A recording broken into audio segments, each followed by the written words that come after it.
Yung good day mga boss, baka naghahanap po kayo ng ng mga pure Tornado, Bulik, Nenegular Line, Pulspark Gray, Carichua, imported sweater at saka mga SBR po. Ito mga boss, nag-out kami. Ito, trio namin 2.5 by June po ang out nito.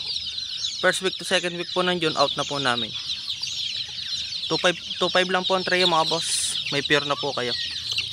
Vaccinated na po ito pag in-out po namin. Sa maghahanap yung mga boss, ito nilabas ko lang galing dito sa loob ng brooder kasi nililinis namin. Nilabas lang namin to. Ito ay pa lang, 5 days old pa lang ito.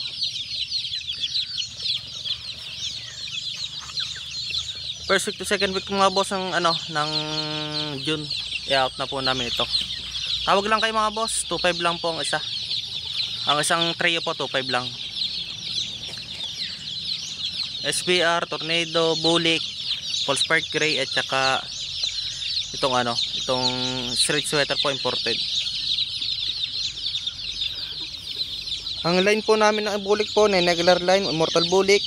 Sa Carichua po naman namin na Pulspark Gray, Carichua. Imported sweater namin, Caroline Smith over sa kay Wedding Pair. Saka Tornado po ni Banahaw at saka SBR po ni Banahaw. 2.5 po per trio. 1 month to 5 weeks old po ang edad. Tapos sa naman po sa quadro po ay di mag-usap na lang po tayo kung magkano po, pero hindi naman po kamahalan. Yung pong presyo namin 2.5 lang po sa trio. Tawagan niyo lang po sa number ko sa 0938-848-6091. Location po namin ay Laia, Ibabaw, San Batangas. Lahat po itong mga boss ay mga healthy po. Nilabas ko lang po sa loob ng brooder, hinarakan ko po yung butas na yon para makita po sila na maayos. Kasi papalitan po namin na ipa. Ito mga boss, tawag lang po kayo sa akin. 5 days old pa lang po ito. 2.5 lang po ang tray mga boss. Yun lang mga boss, maraming salamat po.